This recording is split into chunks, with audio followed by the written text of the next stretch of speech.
What's up, y'all? Welcome to another episode of the WichitaPromo podcast with your host, EKM. We back at Not in Kansas Anymore Studios. I got another guest with me. Let the people know your name. Yo, my name is Erick Zayas. I'm one half of Running the Light podcast. I'm also a comedian here, based out of Wichita, Kansas. That's basically it. I'm a dad. I'm single, ladies. I like to cuddle at night. I mean, yeah. Man, you've been doing your thing, bro. I've been tuning in with the podcast for, I feel like, it's got to be damn near a year now. Yeah, I think we just hit a year, but we took the last couple of months off just because we had a couple of personal problems. I was going through custody court. Yeah. Frank had a couple of his own personal stuff going on, and it was almost like it was the end of summer. Our last episode was Summer's Over. Yeah. And so we were both like, it all kind of hit in the same week, and we're like, we should take this 1 week off, regroup, see if we should come back right now. Yeah. And in that week, we're like, maybe call it a season. Yeah. Take a break. I think we did 30 episodes. Let's call it a little bit and then come back when we're regrouped. Yeah. All the law stuff's kind of, signed off. Everything's cool. And I mean, that's exactly what it is. We're coming back. Fingers crossed. Everything's good. February 12th, we'll be releasing an episode. Okay. That's dope, man. I'm excited for that. I think it's honestly, I think the break is going to be good for the podcast. 1,000%. And which sucks because we did miss out on a lot of things. For sure. We missed out on Diddy. We missed out on a lot of, the Drake Kendrick stuff. We missed the entire election, which is probably a good thing. Yeah. Because Frankie can't vote, but all of a sudden he was a politician out of nowhere. Some of those things we missed out on is probably a good thing, but we did miss out on a lot of current events, which sucks. We had a couple of shows here and there, which was great that we couldn't talk about. Yeah. But I think that break was really good for the both of us. Mentally, personally, and just to regroup because when you're talking every single week, you kind of lose. Yeah, for sure. Yeah. I think even just the city, the way the city supports each other. Yeah. Is gonna, now that you're coming back, people are gonna tap in again all of a sudden. We released a little clip of we're coming back with a new studio, new producer, Rip to Jacob. He passed away. He's long gone. I don't know what happened to him. We were in the river and he just kind of floated out. New studio, new producer, a whole new vibe, really. We were stuck in our former studio, kind of a little more corporate style, and that's not us. Yeah. We're on there telling dick jokes, calling each other retards. That's not who we are in that type of environment. Yeah. So it's a little more laid back. It's a great place. I can cuss, right? Yeah. I just said the R word. And I just gotta make sure. Go for it. So it'll be dope. We released that little clip, and I mean, it did really, really well. Yeah. So I'm excited to. Man, I took a little break on the podcast right before I started recording up here. There was like a 3-4 month stretch where I didn't really release anything. And when I came back, it was like 2-3 times bigger out of nowhere. Yeah, and I think it's good just for yourself to just, I don't know, I mean, like you said, you always come back just with more energy. Yeah, for sure. Not that this is, I don't want to, I mean, we're nobodies. Me and Frank are nobodies, but it felt kind of repetitive. Like it's hard on a slow news week. Yeah. So we don't have nothing to talk about. We're just kind of reaching for straws on anywhere. When I started the WichitaPromo podcast, this was actually, it was just really quick. I was working at Humble Greatness Studios making music. I had mentioned I wanted to do a podcast. He showed me the mics. He was like, let's do it today. Yeah. So I started this shit. Hell yeah. And I was around rappers, so I started interviewing people. But originally the idea, I wanted to just do it like a podcast, like the way you guys do. Yeah. It's not necessarily a topic. Just kind of chop it up. Yep. That's really what I wanted to do. I wanted to do I don't want to say a comedy podcast because I'm not a comedian, but I just wanted to bullshit. Yeah. I still kind of just want to bullshit. I mean, those are the best. I think those are the best. If you go in there saying you're a you're a certain type of topic, podcaster, political, science, whatever it is, then you're kind of stuck in that lane. Yeah, for sure. But when you just say I just do podcast. Yeah. It doesn't matter who with, what the guest is. I do podcast, point blank, period. You can just chop it up with whoever. Yeah, for sure. Man, how long have you been doing stand-up now? I've been doing it for 4 years. I think it'll be 5 in June. Okay. I lived in Great Bend. Shout out 6. We're idiots there, and it's a small town. We just called it 6. We all love Drake. Okay. But we, y'all going through it right now. It was, no shit, dude. It's bad. This Super Bowl's gonna be terrible. Yeah. But it was during COVID, and I was sitting in COVID and just getting fat, drinking every day, eating McDonald's every day. Yeah. And I was going nowhere. I was, butting heads with my parents, and it was just like, man, I got to make a move. And I watched Brendan Schaub 15-minute documentary on why he started comedy, and he's a former UFC fighter. Yeah. And I watched it, and I was like, I mean, if it's that easy to just start, why don't I just start? I got on Google, looked at a bunch of apartments, set up a bunch of tours for the next day. Yeah. I didn't even have a car at this point. But I said, and I called my buddy Brian. I was like, yo, dude, what are you doing tomorrow? He's like, we're in COVID, nothing, man. And I was like, let's go to Wichita. I'll pay for your gas. I'll pay for your food. I'll pay for your day. Yeah. I got a bunch of tours set up. And he's like, all right, cool. We went the next day. I signed a lease, moved 2 weeks later. Damn. Moved on a Monday, started comedy on a Thursday. And ever since then, just go. Okay. Yeah, I'll fuck with that. That's dope. Yeah. You really stuck to it immediately. It had to be. Yeah. And I remember having this conversation with my parents, and they're like, you'll be back in like a couple months. Yeah. And I was like, no, I swear, I'm not ever coming back to Great Bend. Yeah. Not to move. I'll obviously visit, but I'm never coming back to move. And they're like, this little comedy dream is cute, but you'll be back. Yeah. I haven't been back. Yeah. You've been working, man. What's the when did you fall in love with comedy, I guess, before you started doing it? Man, it was, I don't want to seem like I'm ripping off Bernie Mac, because he has a really similar story too. Yeah. But it was one of my earliest memories, if not the earliest memory, was comedy. Okay. It was so I'm Mexican. I don't look like it, but I'm straight out of the motherland, bro. My back is still wet. I remember being, I don't know, 6, 7 years old, and my parents weren't great financially. Like, I knew there's a lot of burden on them. It was pretty bad. But we had a family party at one of my aunt's house, and I remember all the kids were outside, but I remember walking in through the front door, and the living room was right there. And all the adults and older teenagers were watching something on the TV, and they're all cracking up, laughing, tears in their eyes. And I'm thinking, what the fuck? And I'm looking at my parents, and I know they're stressed. Just insane. I see my mom cry, how stressed she was, of like, can we get rent? Do we have enough for food? Do we have enough for light? That type of stress. But she was laughing, enjoying herself. And I'm like, what is going on? I look at the TV and it's George Lopez. Yeah. And I was like, how is one man able to help a really shitty situation, just help them forget about it? Yeah. That's what I want to do for the rest of my life. I didn't know it was comedy. I just knew it was one guy just talking and everybody else was laughing. Yeah. Enjoying themselves. So I knew like that's what I want to do for life. Yeah. And then another early memory was like 5th grade career day. Everybody came as like lawyers, presidents, doctors, just, that whole stereotype. And I came in with a funny little t-shirt, and they're like, hey, what do you want to be? And I was like, I want to be a comedian. Yeah. And everybody was like, all right, dude. And then through high school, I knew that's kind of what I wanted to be. I went through a community college, at Barton Community College, and it was cool. School was never really for me. I know that's just like the bummy thing to say, just because I'm really bad and I'm dyslexic, so I'm kind of retarded. But I was like, this isn't for me. I was doing cheerleading. That was cool. But I kept getting hurt, so I knew I had no future in that. Yeah. And so as soon as that semester was over, boom, COVID. Or I took 2 years off, and then COVID happened. And I was like, I got to make a move. I got to make a life change. And that's when I decided to move here. Yeah. Man, I feel that. I do feel like stand-up is that's a weird goal to have. Like, that's a weird, because like music is tough. Everything is every like creative lane sounds stupid to a parent. Yep. But at the same time, like stand up is really the one. I can't think of a single like route. No, like there's no impossible. Like there's no game plan. It's there's impossible. no like you just do it. Yeah, it's crazy. Yeah, and it's literally just going on stage one day and just sticking to it. Yeah, outside from somebody who's just a comedy fan, I'm a huge fan of stand up, but I've never done it. I have no interest in doing it. That's not me. But from like an outside perspective, the only thing I even know of to like break a comedian is Kill Tony or like maybe SNL, but I don't even know if that's really a thing anymore. No. Yeah, so I mean, outside of that, like I don't even know what the route is to do that. And it's so old school. I think comedy is one of those arts, if you want to call comedy art. Yeah. That it hasn't caught up. Yeah. You have to do it the old school. You have to grind it out. Yeah. And granted, like you said, Kill Tony, there's guys like Pam Patterson. Yeah. Cam Patterson, who he hasn't been doing it for very long, but he got lucky, got pulled. Yeah. Had a great set. Huge star now. And then just, headlining everywhere. That's rare. Yeah. I think Kill Tony kind of helps people be like, oh no, it's easy. I get it all the time. Why don't you go on Kill Tony?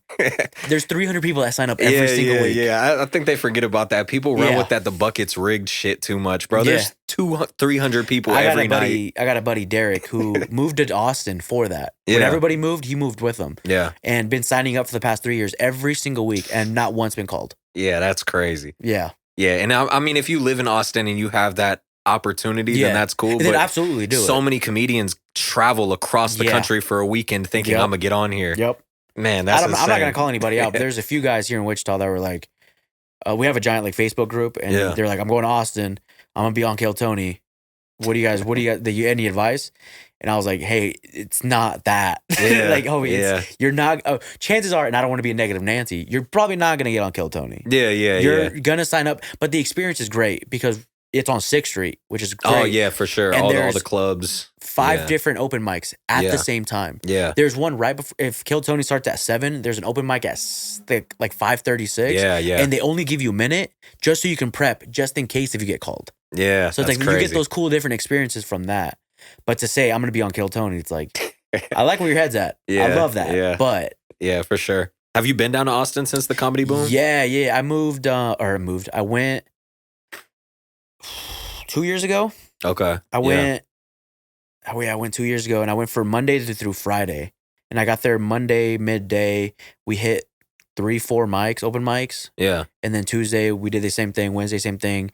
Thursday same thing. And then I came back Friday morning. Yeah. So it was dope. It was a great time. What was it? I don't really know too much about any of it. What were the before the Austin comedy boom? It was primarily like New York. Yeah, it was New York and LA. Those I think LA was the Mecca. LA had the comedy store. LA was the Mecca because the comedy store. Yeah. Rogan was there. Every big name was there because everybody from New York. I mean, New York's New York. Yeah. But they go to LA to do the comedy store to do the whole Hollywood thing. So that's before Austin. I think Austin definitely just took over that. Yeah. LA kind of got, their politics kind of ruined it for a lot of people. Yeah, so yeah, Austin for sure. definitely took For sure. over that. Yeah, it seemed like COVID was a wrap on LA. Yep. And the fire's even worse now. Yeah, that's crazy. Yeah, I didn't even think about that. Man, what's your process like in writing comedy? Like I think I have a giant notes on my phone, and I start with the premise of like, I think this is funny in my head, and instead of writing the entire joke out, which some people do, they'll type or write, literally handwrite, or just type the entire joke out. I think that for me, that sticks me to that. It becomes a script, and I can't do that. I can't sit on stage and read off off my phone. So I'll start with the premise. I might do 2-3 lines just to kind of guide me, because I'm a storyteller. I'm not punchy. I don't like Mark Norman is every second there's a new joke. Sure. I like to tell a little bit of a story. That's my way of comedy. And I'll start with the premise and then take it to an open mic. And let's let it rip. That's kind of what I was leading into is I hear that a lot from like comics on podcasts saying that their process is like coming up with the premise of a joke and then they take it on the road and work that joke out in front of crowds. Is it tough to do that in a city like Wichita where there's not constant mics? Yep. It's honestly, it's the worst. Yeah. When I first moved here, we had an open mic once a night. Oh, man. So it was great. Yeah. It was fantastic. I mean, if your joke didn't work yesterday, it's gonna work tonight. If it doesn't tonight, it's gonna at least work. So you can really just practice them through. Yeah. Which is great. Now, 2-3 a month. Yeah, that's tough. It's tough. Impossible.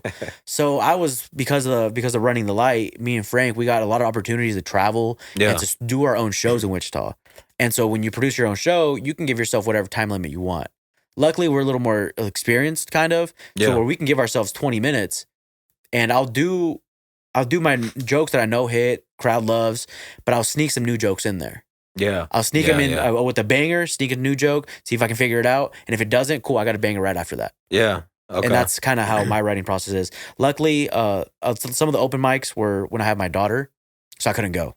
Yeah. They moved them to where I don't have her. So it's like, okay, cool, let's get to cooking. Yeah. Let's get to writing. What are some of your like favorite spots you've done here in town? Because I don't even know too many. Yeah, where I started was Barleycorns. Okay. That stage it's like nostalgic for me. I love it. Something about it really is like, this is this old stomping ground. Yeah. Because when we started, like I said, it was COVID. So there's 6-7 of us every single week, and there's no crowd ever. Yeah. There was 2 people and the bartender. Yeah. Or if we brought a girl on the date to an open mic.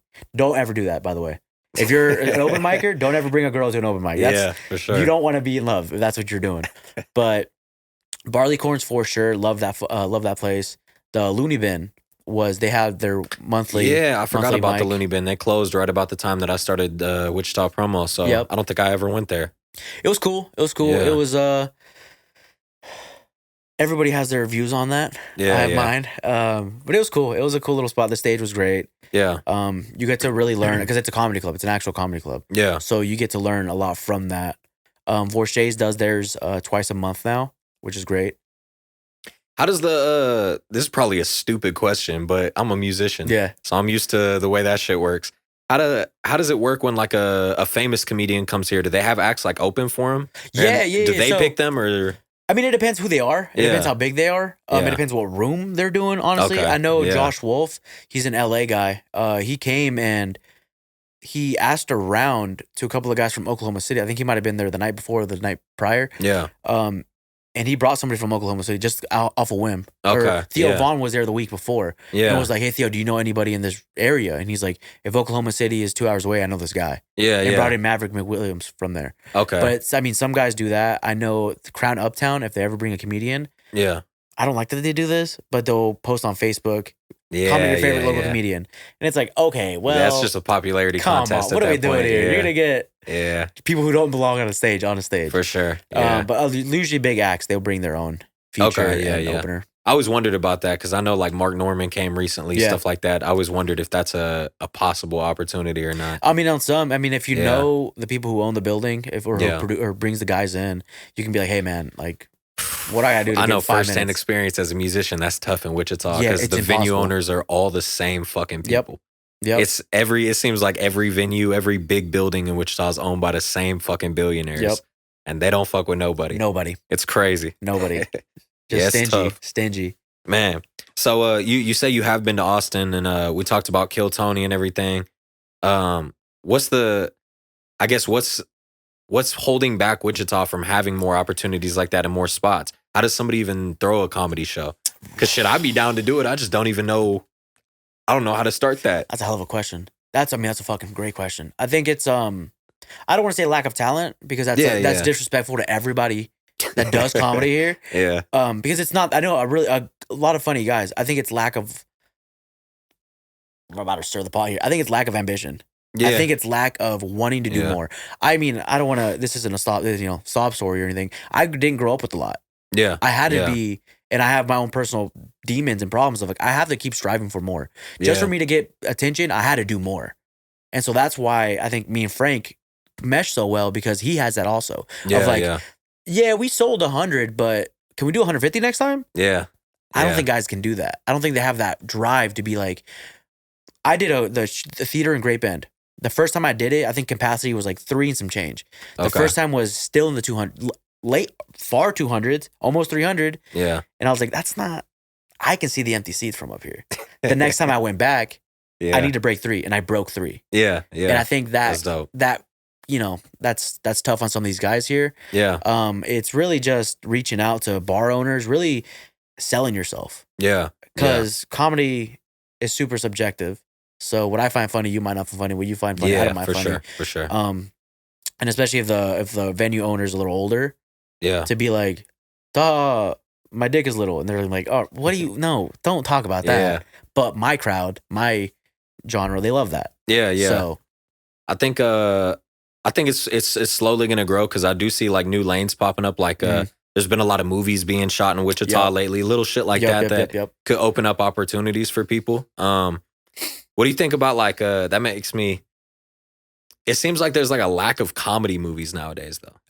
Yeah, I think that's kind of a crazy thing. Which is I think it's like the whole woke movement. Yeah, I think that stopped everything. I think that's because you can't. Man, it's fucking crazy to like not even saying that's like that they're great, but like when I was a kid, I remember a time where like it seemed like back to back to back. We had like fucking Step Brothers, Super bad, Hangover, like all that the shit other came guys. out. There's been nothing since. Nothing. I mean, there's been a few here and there, but I mean, it's not nothing. The same at all. It doesn't touch that. But I think it's definitely the woke. You can't say certain stuff. You can't make fun of certain topics. You can't. I think that's kind of not over, but I think it's dwelling down. Yeah. I think guys. I mean, this is famous guys. Shane Gillis.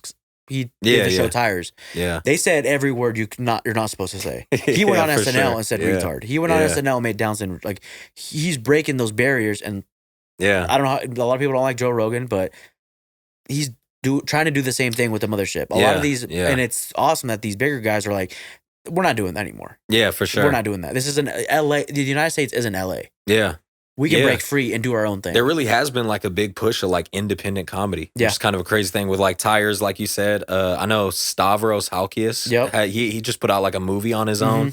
That type of shit's cool to see. Theo Von's doing his own show too. That's dope. So I didn't even know that. Yeah, that shit excites me. I'm not gonna lie. And it's crazy because Netflix isn't even funding them. They do it on their own and then they sell it to Netflix. That's dope. So it's like Netflix is finally buying in. Yeah. I always kind of wondered about that when people get like their specials up. What's the pushback that they get from the network they put it on? Right. Because I know there's got to be.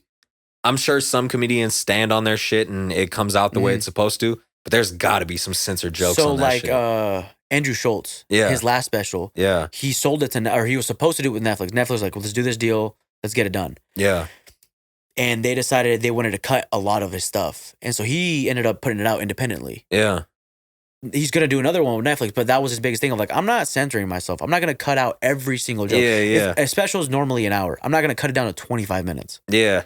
And so that was his biggest thing of I'm not going to censor myself. Yeah, Thank God for guys like him, because then that opens the paths for little old me to start. Man, I've always stood on. Speaking of Andrew Schultz, I feel like I heard this from I found Andrew Schultz back in the day from his podcast Brilliant Idiots with Charlemagne, because I rap, and Charlemagne used to always say this when Andrew would get in trouble. I feel like in comedy you should be able to say whatever the fuck you want, and in return you just have to understand that like people are also allowed to get offended. That's just what comes with it. 1,000%. But yeah, the censorship of comedy drives me fucking insane, because that's the entire point in comedy is just saying outlandish shit. I think make you feel away. I think I mean I have this argument with anybody. Yeah. If you can say and do whatever you want in comedy. Yeah. It has to be funny though. It has to be. I can't go on stage and say the F word and say the R word and say this, that, and the other just for shock value. No one likes the shock value. For sure. But if it's funny and if it fits in your joke and it fits in whatever you're doing, free game. Do whatever you want. It all comes down to intent. I feel like if your intent is to make people laugh, then I'm not. Yeah. I can't get offended by that. But there's some guys who will go up there and just be like, yeah, for sure. I hate, and it's like, homie, this isn't a rally. What are you doing? Pipe down. For sure. Yeah. What's I know we said you've traveled to Austin. What's some like other cities you performed in? My first city outside of here was Hays, Kansas, believe it or not. Okay. I did that. I did a theater, 450 seat theater. I opened up, which was crazy. I was only like 6 months in. Yeah. And I did that show and I was like, yo, this is crazy. See, you saying shit like this makes me realize there's no excuse that there should not be at least weekly mics in Wichita. No, there's no excuse. Because you're getting shows in Great Bend and Hays. Yeah. Luckily, the Great Bend I produced myself. Like I had to go out there, check out the thing, put it on, I did all that myself. The one in Hays was another buddy of mine who would travel occasionally here to do open mics. And he was finding he got chummy with the owner of this theater, and the guy was like, do you know any comics? And he's like, oh, I can put on a show. Yeah. And me and Keywan actually ended up going to performing at the show. Yeah. But if you're doing shows in Hays, because he was doing it monthly too, there's zero excuse for not to be in Wichita. But I've been to Kansas City. Kansas City was cool. Oklahoma City is by far my favorite city. Yeah. Okay. They laugh at everying. Yeah. Everything. Yeah. Oklahoma City be showing love. Yeah. They tap in with my music crazy. Yep. I love Oklahoma City. It's so, I mean, the Breakdown is phenomenal. Yeah. The bars there were great. I'm telling you, the crowd, I've been there a handful of times. Yeah. Every single time killed. Yeah. Yeah, for sure. There's a lot of low key, there's a lot of billionaires in Wichita. There's a lot of really rich people here. I'm learning that lately. One of them's gotta love comedy. One of them's got to be like, let me build a mothership. I think it's also, when they closed down Looney Bin, there was rumors of so-and-so is going to open up here in the next year. I mean, I think it's been almost 2 years since a year and a half since they closed. Yeah. So I don't know what's happening, but even like a bar, like get a system, get a mic and a speaker and you're fine. But I think it's. Man, So I've been to some comedy shows that, like, no disrespect to it, because I had a great time at it. It was so fun. But like production wise, I went to shows with Alonzo Ross. Mm-hmm. Shout out to Alonzo. He was throwing shows up at Sidelines for a while, the bar, and it was literally just like he was doing a thing where like when the comedians bomb, you throw marshmallows at them. It's the simplest, dumbest concept ever. Like it's a great fucking time. Yep. All it takes is somebody to just do this shit. And it's just what it is. Someone to take it. Just take it the chance, but the chance is also like it's a risk. It's a risk for the bar owner. Yeah, because you're bringing in a certain type of crowd. Yeah, I don't know. Comics are poor usually. I don't know. Like they don't tip well, or they don't drink, or for some reason being sober and comedy is becoming a thing. Couldn't be me, but and it's just a lot of open micers. I'll call myself an open micer. That's fine, but it's especially starting out, you do the same 5 minutes just so you can have 5 minutes. Yeah. Well, if you're doing it every single week, to the same crowd, the crowd's like, hey, why do we keep coming if we're listening to the same 5 minutes? Yeah. And I think that's what's killed a couple of opportunities that we've had here. Yeah, I feel that. Yeah. Do you think you having the podcast helps you with material? 1,000 times. Because you guys are just bouncing back and forth Sometimes all day? we're just, we're bullshitting, and it's like, that was, I'm going to write that one down. Yeah, and just write it down sure. and then take it on stage. Yeah. Yeah. How did you guys, how did you say you met Frankie? Comedy. Okay. Yeah, it was during the Barleycorns where nobody ended up going, and he has hundreds of friends, and he was the only one that was able to pack it in with any sort of crowd. Yeah. Okay. And so with that, our materials, I mean, we're about the same age. Yeah. So it's about the same shit. And so we started talking. We started just hanging out every week. Yeah. And I mean, we're seeing each other almost every day because the mics were every day. And my ex got pregnant with our kid, and he was just like, he became a really good friend immediately after that. Yeah. Because he has a couple of kids. So he was giving me advice on this. He ended up going to the baby shower. He ended up doing a lot for me personally. So I was like, oh, I can't leave a guy like that. Yeah. Yeah. And so through the uprise of a short little comedy career we've kind of stuck to each other. Yeah. Y'all got a great chemistry for the podcast, man. I've been watching since the beginning, and y'all really enter like a flow state when you talk, and you're just going for like a full hour. There's no like pause. Y'all are just bullshitting, and it's just, and if it's ever a pause, funny it's just shit. a laugh. Yeah, yeah. And I think that's what, I don't want to say we're successful or we're better than anybody, because we're not, but I think that's what sets us apart from anybody else, because we are genuinely, like I said, he was at my kid's baby shower, first birthday. Yeah. He's there. Like, it's Uncle Frankie. Like, he's my guy. Yeah, yeah. And so we have a genuine chemistry with each other. Not throwing anybody else under the bus, but they don't. No, yeah, yeah. They don't. They might be friends, but they're not like that. I watch a lot of local podcasts, but you guys are the only podcast that I watch, and I'm like entertained in like a light way. Yeah. I feel like everybody else tries to be like really professional, and it's a little too buttoned up. Or it's, they try too hard. Or, I mean, we're little boys. There's one episode where he's talking about doing comedy just at a rave or something, and it's like something happened, do 5 minutes right now. And he was like, oh, and I called him a fat retard. The next week he called me a big back. It's like, it's easy stuff like that we're able to joke about, where normally you probably shouldn't call your friends that, or You said he did comedy at a rave. What the fuck is that like? Yeah. So he was at a bonfire rave, and something happened to where he was with a couple of guys, and they're like, oh, you do comedy? Do 5 minutes. And he's just like, okay, drunk and trying to figure out 5 minutes. And that was. But we did a show. We've done a couple of shows at the warehouse at okay, what's it called? Wherever they do raves here.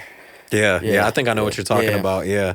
I heard in a episode I was listening to you all earlier today. Y'all were talking about performing at some place with a strip pole. Yeah, Shadows. That's insane. At the Shadows. Okay. I mean, I love that. I mean, that's so.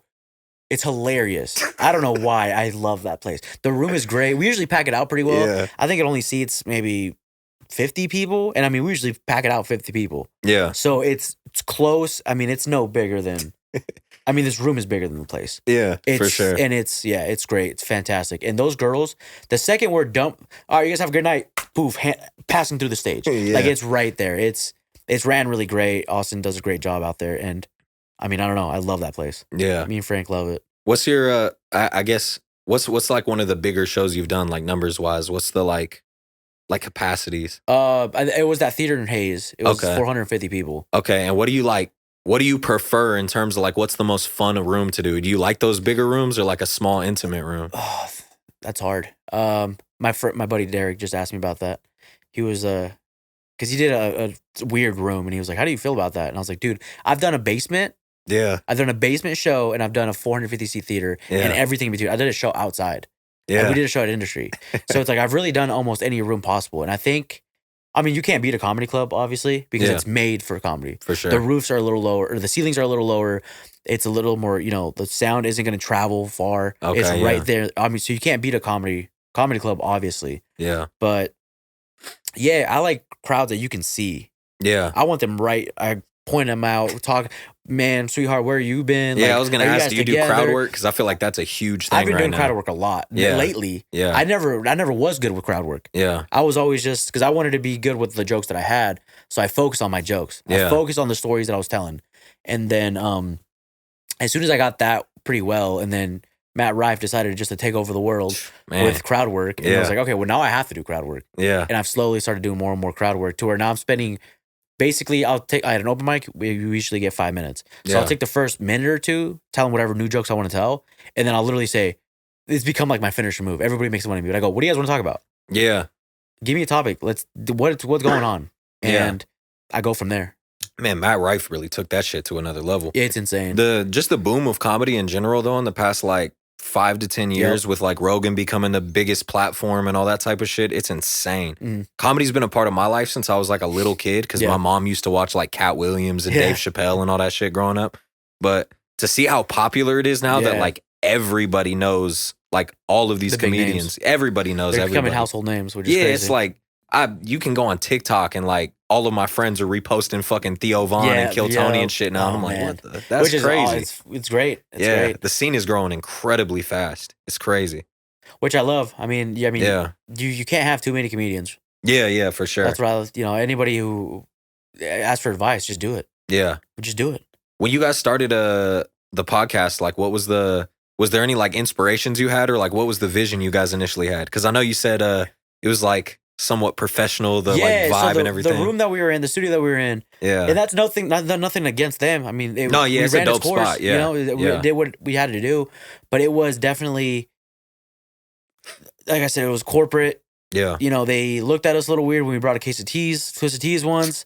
And my inspiration was kind of, I don't know if you know him, The Fighter and the Kid, Brendan Shaw and Brian Callen. Yeah, for sure. That was kind of my vibe. They just go in there and bullshit. They're boys. They're real life boys. They talk about each other's problems on the, and that's kind of what I was, not copying them or anything, but just that's the vibe I was going to, of like, let's just sit down and start talking. Yeah. There's some episodes where we sat down and thank God Jacob was going, because we caught a good little bit of that. Yeah, for sure. I think, bro, I don't really think it matters with the podcast. I understand if you have like a business podcast and you're talking about fucking finances, you should be, professional. Yeah. But most of the time, I feel like people don't give a shit what it looks like. They just want to hear a genuine conversation. When I first started this off, you can look at the first few episodes. I was all, sitting up proper. We had the mic in the thing. I'm holding this shit now. We chilling. You got to find your spot. Yeah. I mean, it took us a little bit. It took us. Yeah. I mean, it took us a couple of episodes just to be like, is this what we're doing? Like, you can tell we're new. Obviously, we're new, but yeah, for sure. Man, it took me watching Matt and Shane's secret podcast, Shane Gillis. Yep, I watch their podcast and I see like they're massively successful. The podcast is fucking hilarious, and they're literally on a couch with their shoes off, just like chilling in sweats, shorts, sandals. Once I seen that, I was like, damn, I'm taking this too serious. You can really just go have fun. And I mean, they grew success with that, which is awesome. Yeah.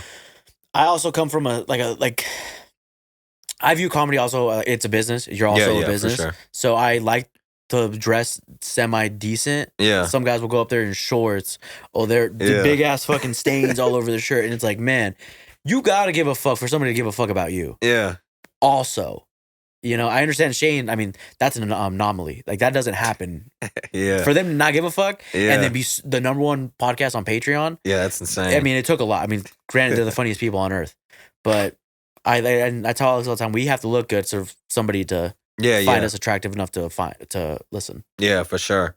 What's your favorite episode that you guys have done so far? Do you have one? Y'all have had some pretty dope guests on this shit. Yeah, we have. We've had a couple of good ones.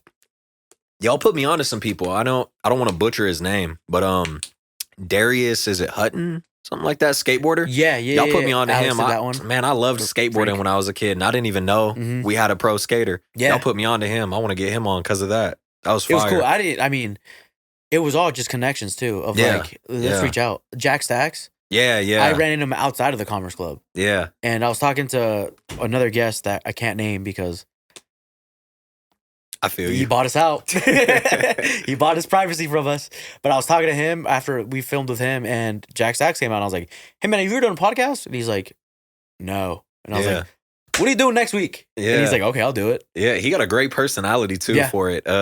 Jack Stacks is the reason I started doing the food reviews on there too. Yep. It was just another lane I saw I could do, and I pretty much just copied his formula. I told him that he's great at it. Yeah. And man, he pulls it off a lot better than me. I'm awkward on the camera. He got a perfect personality for it, bro. Those videos are so good. He has a good voice for it too. For sure. That's what I liked about him. Bro, those videos are so fucking awkward. Yeah, That's it's the awful. weirdest It's thing the I've worst. ever done. Have you It's ever the tried worst. to like No, eat I on hate- camera? bro? I can't eat by myself. It's insane, bro. I hate man, which is hilarious because I do comedy in the pod. I hate my voice. Yeah. I hate my face. Like I don't understand how I've been able to maneuver any of this because I can't do that. Yeah. And especially like putting my phone up. I always said this of like on like if you're on dating apps or you're talking to a girl like, oh, Yeah, send me a yeah. selfie. Hey, I think that's gay. If you're a grown man taking a picture of yourself, I think Hey, that's gay. I'll be mad as fuck when dudes. I'm not even gonna lie, bro. No shade to anybody because they know I'm talking about throwing them. shade, man. If I'll you're be taking mad selfies, as fuck when I'll be like a rapper here in town will fucking like hit me up on Snapchat and they're sending me pictures. I'm like, what Come the on, fuck are man. you doing, bro? We're men. Text me. Unless you have a funny filter. Yeah, and, don't like, send me no do that. fucking Don't do picture. that. Don't duck face me, man. Yeah, Don't that's kissy face insane. me. Yeah, that's wild for sure. And so that's why I can't do that. Yeah, no, man. I tried to do it. So I started doing the food reviews mainly because like I knew J&A and Nelson's Kitchen. I had a couple of these spots that I had been fucking with. I was like, oh, it'd be cool to shout them out. I didn't think about how fucking weird it is, bro. I'm sitting here looking at myself on the camera. I got sauce on my face and shit. I look terrible. I hate it, bro. Oh man, I struggle to put those out. Me and Frank, we've been talking of like, because we have friends in every business possible. So it's like, should we do that so we can shout them out? Or and I was like, I can't sit there and I can't do that. Have y'all tried to get sponsorships at all for the podcast? Yeah. So this upcoming, we got CBD Plus. Okay. Yeah. They're bringing out with their own like sub brand Tall Trees, and we got them on board with us. What's the other one? Standard Issue Company. Okay. Yeah. Downtown. They hopped on. That's what this hat is. Oh yeah. They hopped on. Braden Oakleaf is actually our new producer. Yeah. So he's helping us with everything, and we got them signed off also. We obviously want to expand. We want to do more. We want to help out the city as much as we can. Yeah. Is there any like, I guess I'll just say dream guests that you guys have? It could be in or out of town. I'm gonna be honest with you. I think if you would have asked me on like our first season, I could have ripped off 17 different names. Yeah. I think this time we had like a coming to Jesus moment. Me and Frank, because it was like, I understand what we're trying to do, but we're looking years ahead, which is good. Yeah. Which is good. But we're also not looking what's happening next week. We're all like we're so focused on out there that we're not focused inside. Yeah. So let's focus inside. Let's do a month of just you and me getting back to it, getting our rhythm back, and then maybe bring somebody in. Yeah, I almost even feel like, and it's just my opinion because I'm a fan of you guys' podcast. I think I prefer more on you guys' podcast, either just you or when you do throw somebody in. I don't want to hear about what they do, if I'm being honest. Yeah. Like if you had on an artist, I don't give a fuck about their music. I just want to hear you bullshit. That. I like you guys' podcast because you're both funny. Right. So I just want to hear you be funny. And I think that's where we lost track a little bit. Because there was for, I don't know, a month and a half, 2 months, guest heavy. Yeah. Every week was a guest. And I know if I'm listening to a podcast, I don't want to get, like if it's two guys, if it's Rogan, obviously I don't want him to talk by himself. So he has to have a guest. Yeah. But like the fighter and the kid, I love it when it's just them two. Yeah, for sure. Matt and Shane, I love it when it's just them two. Yeah. When they bring a guest, you lose a little bit sometimes. Yeah, it's hit or miss. And so that's what I told him. I was like, I'm cool with guests, obviously. Let's bring some of our actual friends in. Yeah. Because then they get the vibe of where we're going. Yeah. But let's not be so guest heavy moving forward. Yeah. I feel that. What's next other than, you said, what's the date that you guys are coming back? February 12th, everything February goes 12th, great. okay. It's on a Wednesday. We'll probably release, 7, 8 a.m. Okay. Is there anything else you're working on right now? Any like shows coming up? Anything we have like that? February 14th, Valentine's Day. Love Isn't Real. They'll probably cheat on you. I just got cheated on. That's why I'm pissed off at life right now. Okay. February 14th at Barleycorns. I think showtime's either 7 or 8. Tickets are $10 right now on Eventbrite. Yeah. But we're posting all over the place. So if you find us at Running the Light Pod, we have it posted anywhere. You can find tickets. Okay, for sure. Man, I don't think I got too many more questions. Anything you want to talk about? Anything you want to say to the people? What do you want to talk about, man? Let's just start riffing. Yeah. What do you got, bro? Nothing? Shit, what's current events? We were talking about, you said you came from a city that loved Drake. Yeah, man. Bro, That's Drake. a tough. It's a tough gig, bro. On a tough spot right now. You have the entire Staples Center, crypto arena, calling this grown man a pedophile. Bro, I don't know how that super. And he's got to perform it. No, he said he's going to. He said he's going to. Insane. Yo, Drake, we gotta get him on watch. Yeah, that's real tough. Because he ended up suing everybody and got nowhere with it. Talking about, I pulled my kid out of school. I changed my baby mama changed clubs. Yeah, like man. To do Oh my God, I pray for Drake. And Drake's coming out with an album allegedly next week. Yeah, I heard on the 14th. That. Yeah. That's interesting, man. Oh man, Kendrick's gonna eat him alive. Yeah. Music went in a crazy spot this year. Yeah. That really shut everything down. Yeah. And that's immediately following like Diddy. It's just been constant bullshit. 1,000%, which was crazy too. Because I remember when it first started, I mean, it was like week. Yeah. Every week we were talking about it. And I mean, me and Frank are Drake fans. Yeah. I think Kendrick sounds like an idiot. I don't like his voice. I don't know. Something about him. I don't like his voice. His raps, lyrically, like, it's cool. Sure. I get it. Yeah, I get it. But he sounds like an idiot. I don't know. He sounds like a fucking mouse.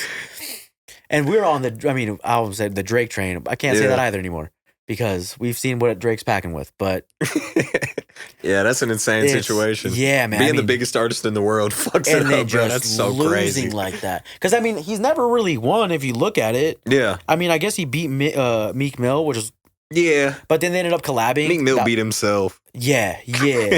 I mean, Drake's never really won. I think Drake should have just piped down and be like, yeah, all right, whatever. Man, I used to love Meek Mill when I was a kid. Now, all I can think about is the Diddy shit. Yeah. You got the video or the sound of him getting clapped and shit. Allegedly, it's not him. Oh, but he was saying some weird shit on Twitter. Yeah, Meek Mill been out of pocket, though. Like, there's so many pictures of him on a pool looking crazy. Yeah, man. And he was like, we really had hints for years. Oh, man. Or speaking of Kendrick and Andrew Schultz, Kendrick ended up talking shit on Andrew Schultz, which was the craziest, like, shot. Okay, yeah. See, I'll speak on that because I love Kendrick Lamar's music personally. I'm a musician. I'm a big fan of Kendrick. That was corny as fuck. That irritated me, bro. I hated that shit. Oh my God, that was so fucking corny. When he released the album, my homie Brian sent it to me, and he's like, "Hey, what does he mean by this?" Yeah. And I was like, is he talking about Schultz? Man, that shit pissed me off. And then Schultz came out talking about everybody's getting the jokes. What are you doing? Yeah. Who are you to talk about we got to pipe these white comedians down, but you're in the industry. He wants to be Captain Save-A-Ho. Yeah. But you're in the industry where they're doing nothing but disrespecting women. Yeah, what for sure. You can't do that.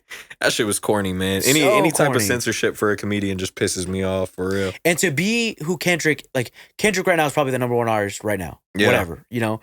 And for him to be like, shoot at a comedian for a joke, man, homie, back the fuck off. It's crazy. Like I said, I understand the woke thing happened, but it's just so fucking crazy to think. Like, I'm 25, bro. I grew up like watching. My childhood was literally nothing but like South Park, Jackass, WWE back when it was fucking insane. Yep. Like, it was nothing but like offensive shit. Yeah, bro. And though I think that's where we got fucked. 'Cause I'm 27, so I mean we're roughly this, and then same with Frank. Yeah. We grew up in a weird time because that's who it was. Yeah. I mean, South Park. Like you said, South Park, Family Guy. Yeah, WWE, all that shit. When they had bra panties matches, blood everywhere. Yeah. It was insane. And I'm a huge WWE guy, so I know all about that. And it's from seeing that at a very young age, hitting teens where it's kind of slowing down a little bit. Yeah. And then being grown men to be like, you can't say this, you can't say that. Yeah. You can't. It switched up hard. I used to, this past summer, I was hitting the dating scene hard, man. And I couldn't tell you how many times I've had a female be like, Eric, you're not supposed to say this. And it's like, all right, well, this isn't going to go anywhere, right? Yeah. Yeah, that's got to be tough dating as a comedian, bro. Oh, it's the worst, man. It's the worst. Hey, the female's going to get on my head. Let me stop talking about females. I was going to say some shit, but... No, I'll say whatever. You know, the personality of a female, that's tough, bro, because... It's the worst. They be sensitive as hell sometimes. Because you're funny, right? Because you're a funny guy. Yeah. Like, that's what you're a comedian. Oh, my God, I love a comedian. I love to laugh. And then all of a sudden you piss them off, and then you're just a nobody. You're just fat, retarded. You can't make nobody laugh. And it's like, I thought I was funny. Yeah. You used to love me when I was funny. Man. I just talked about this with my daughter's mom. I made a silly little joke to her, and she's like, Eric, that's not funny. I was like, remember when you thought I was funny? Remember when you thought I was the funniest person you've ever met? What happened to that? Man, you were talking about dating, bringing don't ever bring a date to a show. I can't imagine like bombing in front of somebody like that. Oh, it's embarrassing, man. It's First of all, bad. like, have you been through any like bad bombs in your career? I mean, that's the name of the game for comedy. I think that's where a lot of people, they stop. I mean, I couldn't tell you how many guys I've seen once, twice. The first time you have to say, this is my first time ever doing comedy. Yeah. And then you get a pop immediately. Yeah. So you'll be fine. The second time you can't pull this is my second time doing comedy, because then it's like, okay, weirdo, just fucking tell your jokes. Yeah. But bombing, I mean, it's the name of the game. Yeah, that's got to be a crazy we feeling. started, I mean, again, we started in COVID. There's no crowd. Yeah. We were making each other as comics laugh. But it is also, again, we had to practice the same 5 minutes every single week so we can at least have 5 minutes so we can take that elsewhere. Yeah, yeah. And so, I mean, it was bomb after bomb after bomb after bomb after bomb. Bro, that's an insane feeling because, like, I've had shows as a musician where I know the crowd's not feeling it. Yeah. Sometimes you're just, I make this type of music and the crowd likes this type of shit. And I've been in front of crowds where I'm like rapping and I'm looking out and I can tell like they're not feeling it. Yeah. But it's different when it's music because I can still vibe out to my music. Exactly. If you bomb, it's just silent. Homie, it's just you. But I'm happy that I lived through that. I lived through the COVID comedy. Yeah. Because when I went to Austin and I did a couple of open mics, I mean, when you're sitting in silence, when you're supposed to be funny, it sucks. You start panicking. You hear it in their voice. We did a show and I mean, it started off quiet. I was out of 40 people, I was like 37. Yeah. And so by the time I'm on stage, no one cares. Everybody probably already left because everybody was a comedian. Yeah. But everybody was panicking when it was quiet. But when I went on, it was smooth sailing, like nothing happened. Yeah. And then after the fact, the owner of the venue, little coffee shop, was like, how were you able to maneuver that? I was like, homie, I started in COVID. Yeah. This isn't new to me. Yeah, that's a crazy art. But if you're in a theater and it's quiet, you're not doing your job. Yeah, for sure. That's a different story also though. Yeah. Now that's a crazy art for real. I've seen like video compilations of like comedians turning around bombs. Yeah, I mean, shit like Bill Burr getting booed out, and then they booing him, trying to boo him off the fucking stage, and he powers through it. That shit's insane. There's I think it was Chris Rock or the Marlon Brothers. Yeah, he was notoriously. I'm only know this piece of podcast. They were notoriously known for going on stage, digging themselves in a hole just so they can get out of it, so they can learn. And that's, I mean, thankfully, I mean, I don't necessarily do that. Like, I'll say a weird joke to get behind and be like, all right, let's see if I can earn them back. Yeah, but the reason I don't want to suck, do tricks on myself, but I followed Kewan Moses. Yeah. I always followed him because he was a killer when I started. Yeah. No matter what, he always killed the show. Everybody can bomb before him, and he will still pick up a show. Yeah. And so I always went after him to know if I drop the ball, it's on me. Yeah. If this show sucks, it's because of me. And so I was like, all right, I'm gonna follow a killer, and it's gonna suck for the first couple of weeks, months, whatever. Yeah. But I'm gonna keep going. And so that's what. Yeah. Luckily, I was smart enough to know, because usually you want to follow somebody that bombed. Yeah, so you can be like, get a load of this fucking guy, or whatever. So, yeah, for sure. So the comparison's pretty even. Yeah. But if you're following a killer when the crowd's at 100, if you bring him down 1%, it's noticeable. Yeah, for sure. Does Kewan live here in Wichita still? He lived in Austin. He moves in Austin? Yeah. Okay. He comes back every once in a while to do a couple of shows. Okay. But I couldn't thank Kewan enough early in my comedy, just because he helped me form jokes. He helped me build the confidence that I have. Even now, I'm like I said, I just got broken up with and cheated on.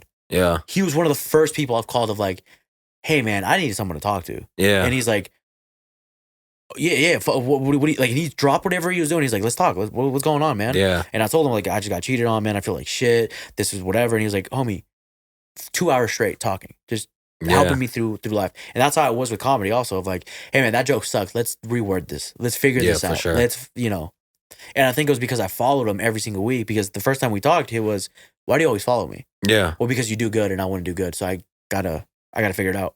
And he was like, that's respect. Yeah. And that's how we became friends. I don't think I've ever got to see him do comedy outside of the Kill Tony that I saw him on. But I mean, he killed Kill Tony for sure. He had a great set. He's good. Yeah. If he lived here, he'd be top 2. Yeah, for sure.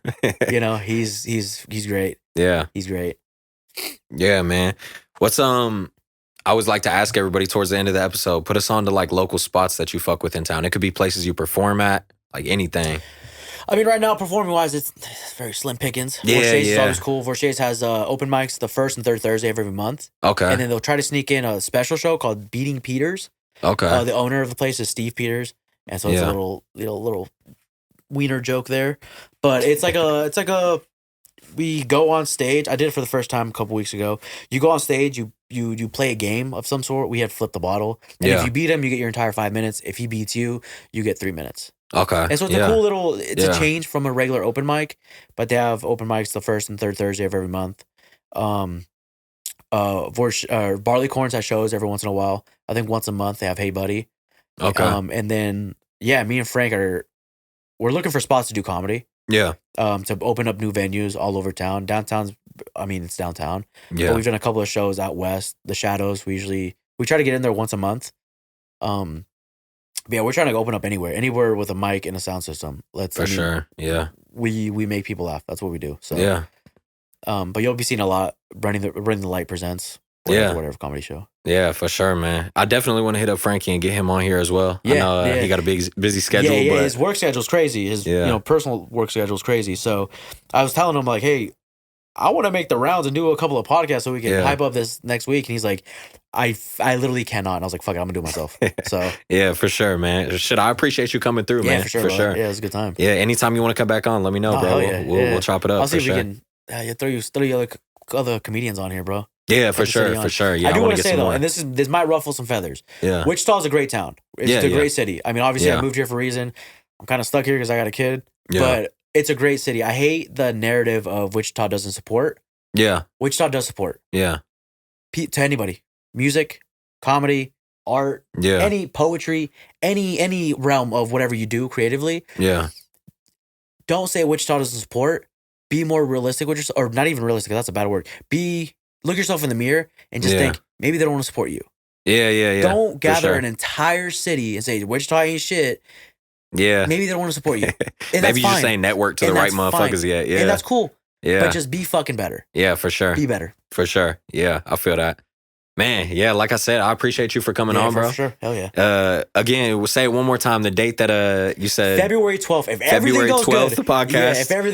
Yeah, if we say our prayers and eat our vitamins, February 12th we'll be releasing. For sure. And February 14th, you got a show. Yep, at Barley Coins. Okay, for 7 p.m. I'm going to put all that in the description as well as your socials and everything. Make sure everybody can find y'all easy. That'd be dope. For sure. Yeah, appreciate you, bro. Yeah, man. Shit, I appreciate y'all for watching. That's another episode.